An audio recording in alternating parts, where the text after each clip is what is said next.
Basketball Podcast. As always, I'm your host, Mark Shorten, and we are a couple of days away from trades opening up in the NBA, so pretty exciting time.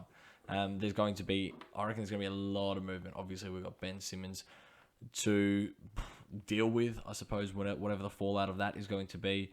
Indiana looking like they're going to throw it an absolute cat amongst the pigeons and blow it all up. Who else? We've got Portland.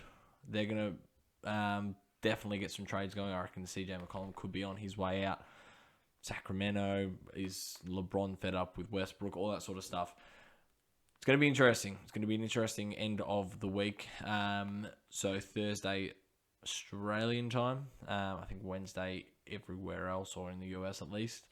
But that's not what we're here for. We're here to talk about the waiver wire. There is one person in there that I reckon is worth a stash, but we'll get to him at the end. I suppose the first thing I do want to say, and I did have Luguentz Dort on there, but OKC only played 2 games, and as good as he has been going, you can't play a waiver, especially if you're in a weekly lineup. You can't play a waiver that's only playing 2 games for the week. So we might as well start with one of my favourite guys at the moment, somebody who I think is going to be putting up his hand for an all-defensive team nod, and it's Jared Vanderbilt of the Minnesota Timberwolves.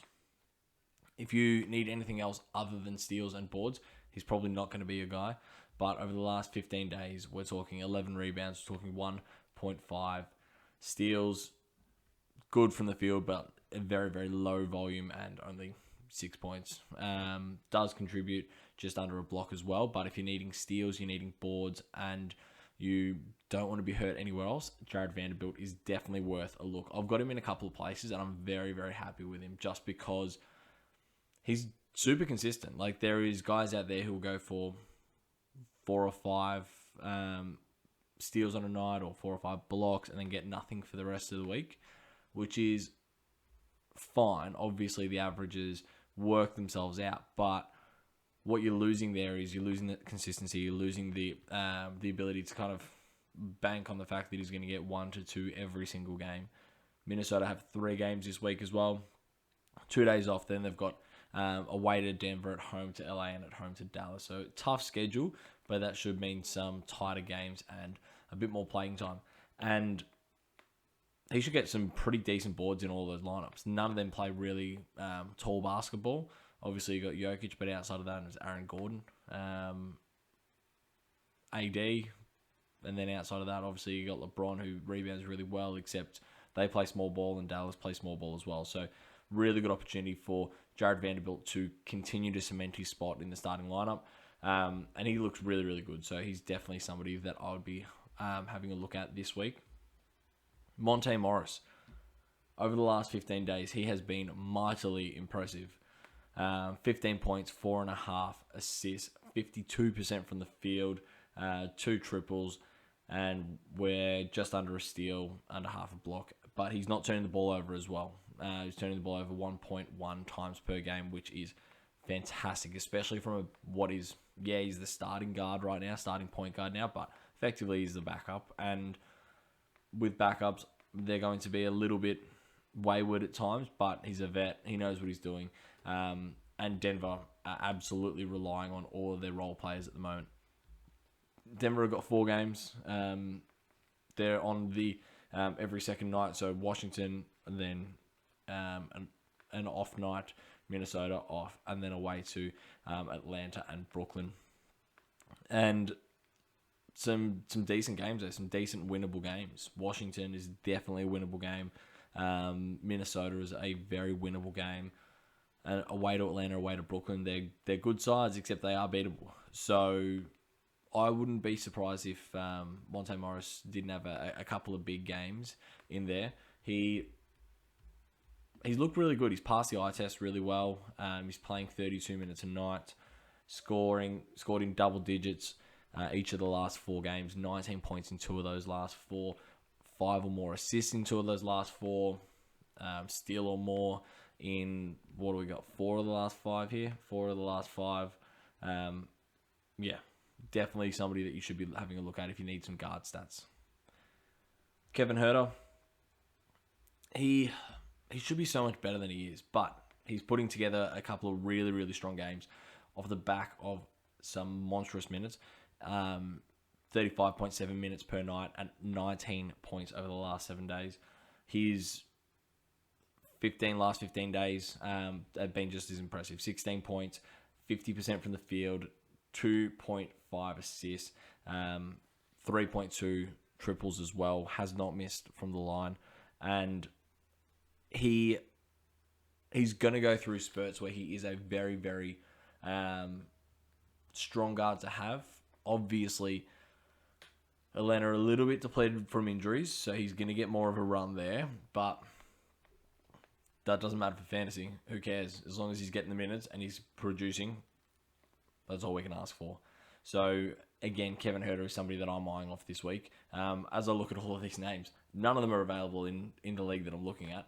But yeah, he is available in 13.7% of leagues. So, he's going to be out there for most teams.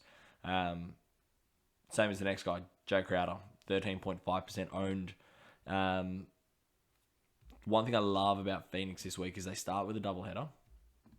So, Phoenix, I think they got 4 games this week. Let me just check. But Phoenix got 4 games this week. Start with a doubleheader, away to LA, away to the Clippers, away to Portland. And he's been on fire. He just does a bit of everything. Obviously, we know he's a really good defender. 1.3 steals in the last 15 days. 2.5 triples, 5.8 boards, 11.7 points. Okay percentages, but you're really getting him for his all-round stats, as well as the fact that he plays a doubleheader. You're guaranteed that you're going to get 2 or 3 steals to start your week, and probably start off with 15 points in each of those.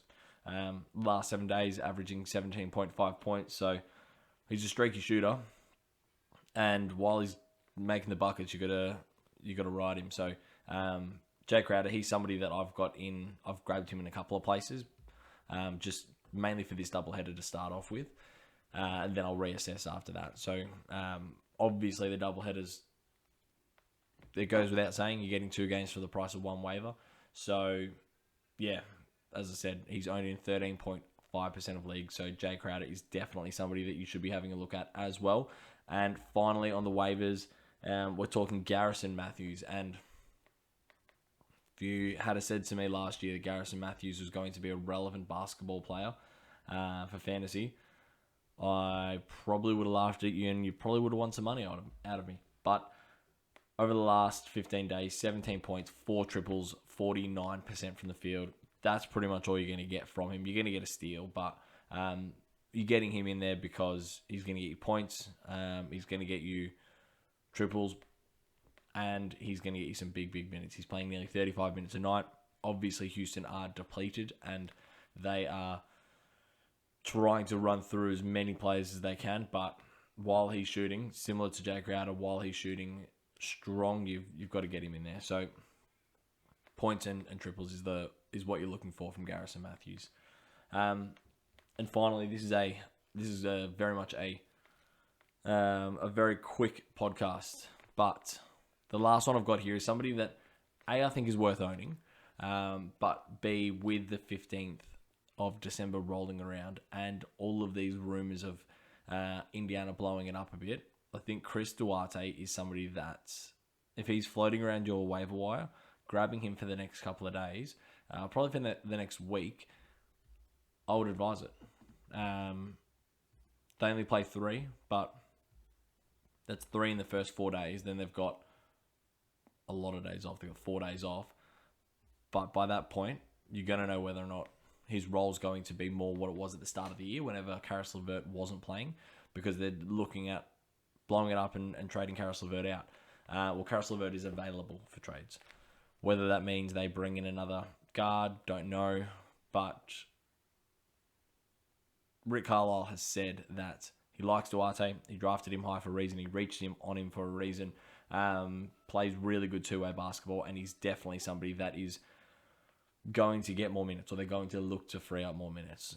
Rick Carlisle he's been around the traps for a long, long time. He can spot talent a mile away. So if Chris Duarte is available, pick him up. He's going to get you points, he's going to get you steals, and he's going to get you assists. He just does a bit of everything. And he has the opportunity, or he has the ability to kind of blow up and have some really big games, as well as being consistent. So his floor's high and his ceiling's high as well. So should go that way. Floor's high, ceiling's high. Outside of that, I'm going to go and jump on a TikTok live on Wednesday as per usual. Run through different trade questions that we've got. Hopefully we've got some more rumors that we're talking about whenever it comes to some trades.